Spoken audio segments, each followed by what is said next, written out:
Yeah,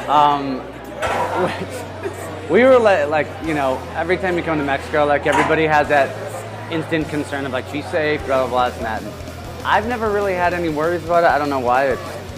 I don't know. I've been here, this is my second time. First time I had no problem. But I'm just thinking like, there's a 1 in a million chance like that we'll get picked out of everybody to be bothered with, you know? But we got in the car, and I don't speak Spanish, but my tour manager does, and my buddy Adrian that's with me does. So they know what they're talking about, but I'm fucking clueless. So I'm just sitting there like the fucking lonely gringo that has no idea what's being said. And I made a joke. I was like, how long do you think it's going to take before we get pulled over? And literally within 15 minutes, we get pulled over. And like, we hadn't slept all night because our flight was at midnight, 12:30. So 3.5, 4 hour flight, and then we had to wait for some of the guys. Got some food, started driving, you know, so like no sleep, just tired as shit. And sure enough, I hear the lights. And I was like, there's no way they're pulling us over. They're probably going around us or something. And sure enough, we get pulled over. And we're all sort of like looking to the left, because normally that's where a cop comes up to the driver's side, but the guy appeared to the right, which was a little shocking. At least in America, it's standard for cops just to carry guns, normal guns. But here it's a little bit different, and they had like fucking machine guns. So it was a little weird, and we got out of the car, and of course, they start talking, like, they're saying stuff to me, and I'm looking at them because they're talking to me, but I have no idea what they're saying. So I'm sort of just watching everybody else to see what the fuck to do. So I'm like, I don't know where to stand and shit, you know? And then after a while of them fucking with us, everybody else sort of had put their hands down and were relaxed because the police had informed them to do that. Granted, I didn't hear that because I don't speak Spanish, so I'm still the last guy just standing like this. And everybody's like, you can put your hands down. And I'm like, oh, okay, like, but we were good. Got back in the car and went on our way. We don't have any money to give them though, you know, we're not a rich band.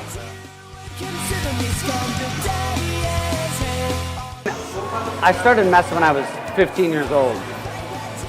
So, I mean, as corny as it sounds, like, it's who I am, you know, like, I mean, I don't know what to compare it to, but like somebody who joins the military and serves in the military his whole life, he has to do what he is, and he's like, I'm a soldier, like, that's what I am.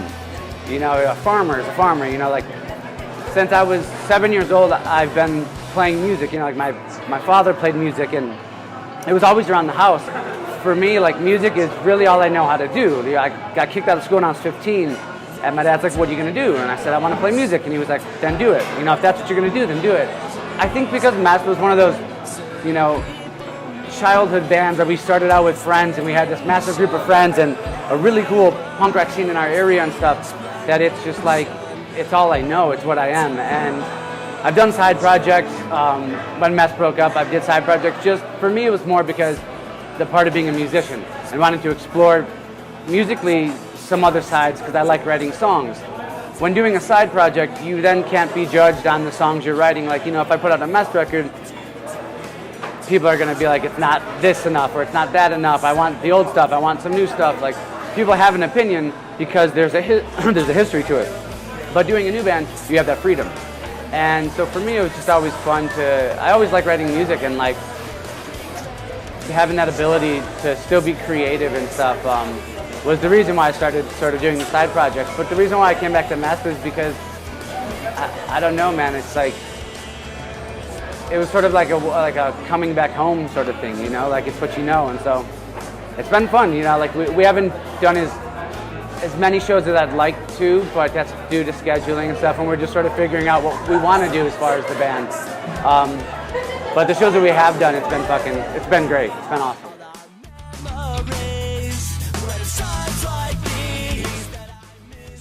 I think when bands jump from fucking A to Z without, you know, progressing with each record, I think that could be a little weird, and it's, I mean, as far as Fall Out Boy goes, Patrick, as far as a songwriter, he's always sort of written pop songs in a way, you know, and like, he's just one of those dudes that's super creative, and like, I think the journey for Fall Out Boy sort of made sense the way that they did it, and it is, if you listen to their first record or second record and then you go to what they're doing now, I mean, it's a drastic fucking difference. I can't be the one to say that they did that to stay popular, you know, like, because I know they were doing some records there in between for a couple of years that weren't really popular, and those records were different too, you know. So I don't know. I think if it's a natural progression, I think it's an okay thing.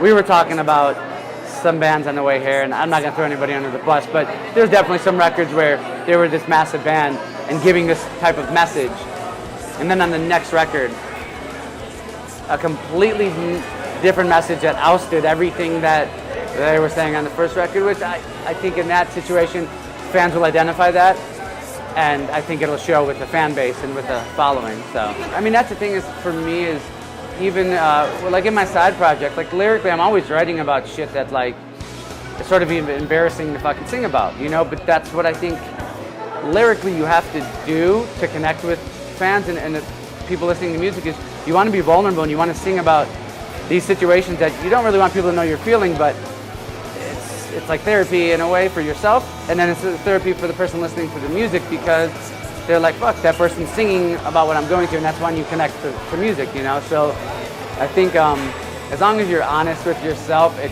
definitely shows through in the music, and I think fans will definitely notice that too, you know?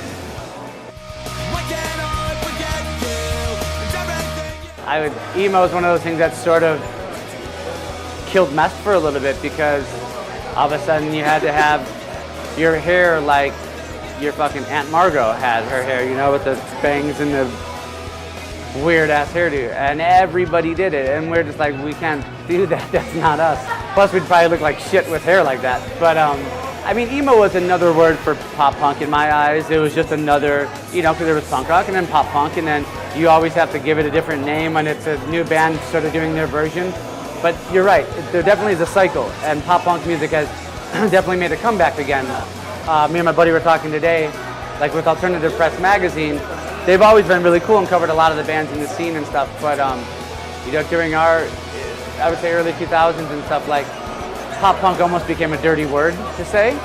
It was like even hard to be okayed by that world, and then now it's like that's what that world's completely about, you know, like, but shit goes through cycles, and what happens is younger kids start hearing different bands from maybe their older brothers and sisters, and then there's a cycle of a certain type of style of music that's bigger at the time, but then these kids don't like that and they're not identifying with it, and they might identify with something that's already passed, so they create their form of it. It becomes a new thing for them, even though we've already done it, bands before us have done it before us, you know. But I mean, the Warped Tour thing, I think it's good that they're calling it quits. Like we were saying today, I'm like, Rancid and NoFX and Bad Religion, they can't headline it as the last year, because the people that would come to that show, people that are my age or a couple years younger or a couple years older that went to Warped Tour from 97 to 2003 didn't have fucking jobs and were out of school, so that's why you could go to a show that started at noon.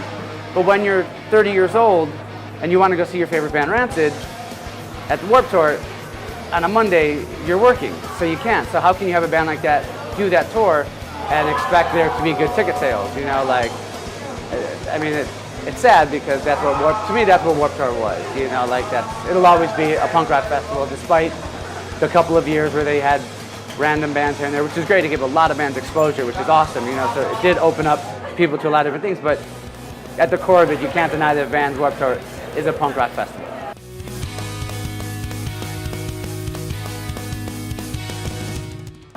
I mean, that's because how music is delivered to people nowadays. Like, you know, when we were putting out records, we put out a 14-song record, and it was another year and a half, 2 years before we put out that record, because we went around and we played that record to people coming to shows who were like, I've been to your show 10 times, you know, and they know every song, every lyric to every song on the record, and now it's just like, with the ability to have content given to you so quickly, that's how kids absorb it.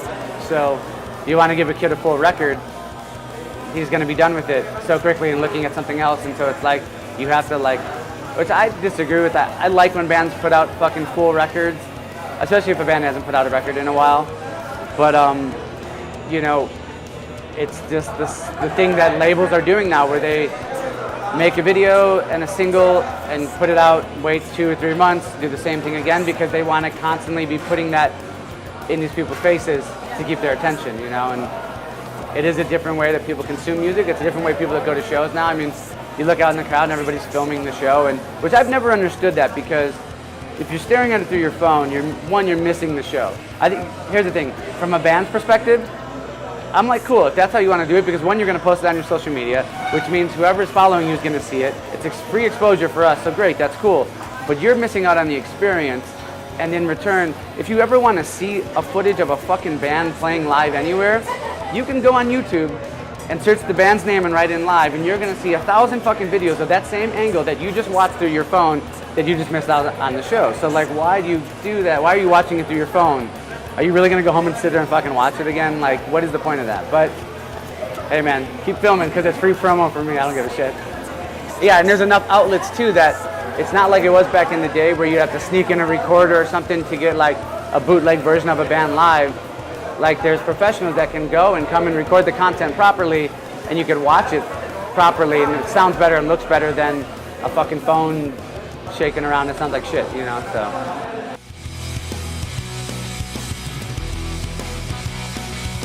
When MySpace first did their first MySpace tour in the States, they asked us to do it, and we said no.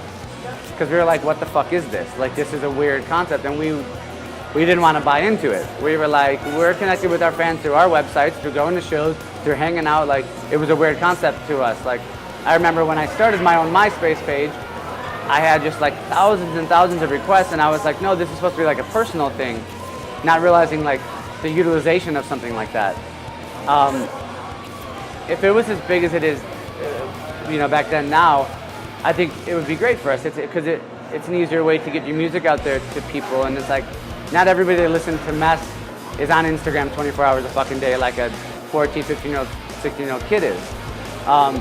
Exposure-wise for the new bands, it's great, man, because you can put out a record on an independent label, get some exposure, get your social media following going, and as long as you stay dialed in on that, if the label doesn't want to work with you anymore, it don't fucking matter. You've got every avenue to put out records and to release content, so it's great for the new bands, you know. I mean, we still try to use it as much as possible, and I do notice, my hard thing is that I have a kid at home, and like my Instagram page, I try to mix it up between, I try to do some band stuff because I know obviously there's a lot of fans that follow it. I do my family stuff because my family follows it, and my normal life stuff, and then like just funny shit that I post that I think is funny, you know, like so I try to mix it all up. But I personally have trouble with the concept of every day just being, I mean, besides like this trip, which I don't film myself, I like to film things around me. Like, if you look at my thing today, I'm in Mexico, so like, there's like 6 different things of what I've been doing today. That's also because it stores to my phone and I can remember shit and see stuff. But like, people that film themselves doing shit every day, like, hey, I'm at the gym now, hey, I'm fucking eating, like, I don't know why people care about that shit. Evidently they do, because those people's Instagram pages seem to grow as you do that, and I've been told, like, you have to do this stuff. But I don't want to, because I think it's fucking boring. Like, I don't know why somebody cares about, like, me hanging out at the gym, or like, you know what I mean? Like, I'll do shit like that randomly if something funny is happening, if there's a reason to post something. I have a hard time constantly filming myself, because I also feel like the world we live in of staring at our phones is sort of this weird sort of epidemic where you take yourself out of the situation of what you're in. And like family time for me, it's like I tell my girlfriend, put your phone away. We're hanging out with our kid, like we don't look at our phones, you know, like I think it's important to stay in the moment, because there's days where you can go through an entire day and you realize, holy fuck, I haven't looked up. I've been staring at my phone the entire day. And that's just a little weird to me. I don't think we need to live inside everybody else's world. Like, you have enough in your own life, you know, like I don't know. I have my own views of it, obviously.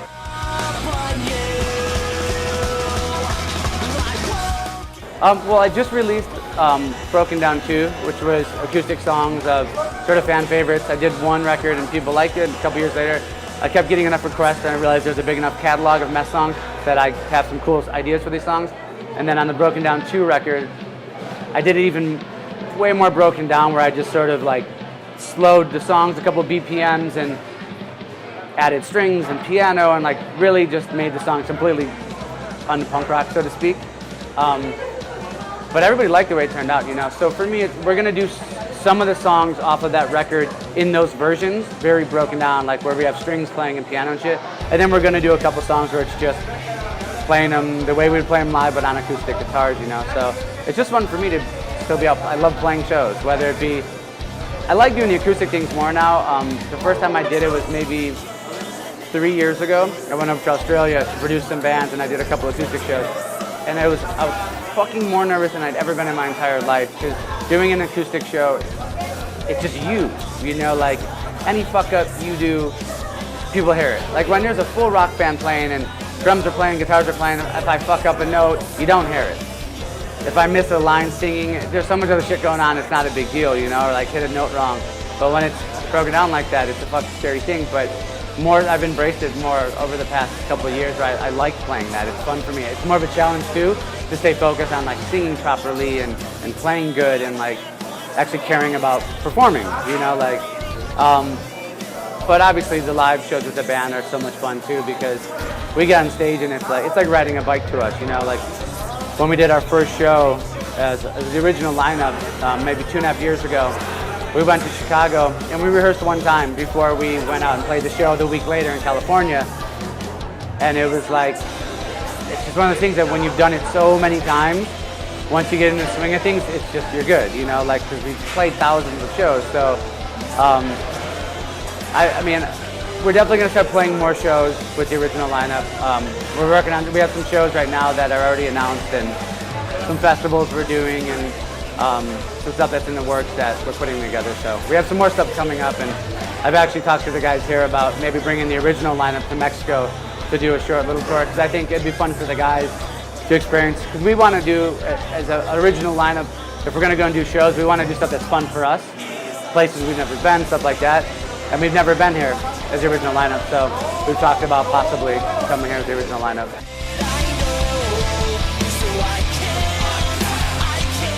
There was definitely some songs on both records that when I was asking fans what songs, where I sort of had an idea and concept what I wanted to do, and a list that fans brought up, that I was like, oh fuck, that would be really cool, that their opinions definitely weighed out mine. And so they put some songs on there and I took some stuff off on both records. You know, like, there's this song called Three's My Lucky Number, which was on our very first record that we did when I was like 17, 18 years old, which was like a ska punk song, that when I redid it, I was like, fuck, whenever you listen to your first record, you're like, these are terrible songs, you know what I mean? Like, I don't think any band really likes their first record. It's like the starting point for learning how to write songs. But then when I redid it and like did it with piano and strings and sort of broke it down, I was like, this song's really not as bad as I thought it was, you know? I would say that I was like, oh, this is a great song. It was more like, it wasn't as bad as I thought it was. It was one of those things, but yeah.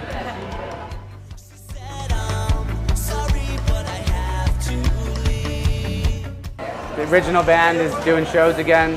We are writing new music, so surprise, new music may come out, it may not, I don't know, we're figuring that out. But yeah, Broken Down 2 is out right now. First Broken Down is out right now. We also have a record called Not What You Expected, which I did on my own, which I explored the heavier side, so to speak, of Mest, which people don't know about that record a lot. But no, I think that's it. Just go to our Instagram pages and follow us, because you can see everything I do every day and see all the food I eat. I do post food in Mexico, because you don't get that shit in America, at least this version of it. So, but no, I'm good. Cool, thanks, man.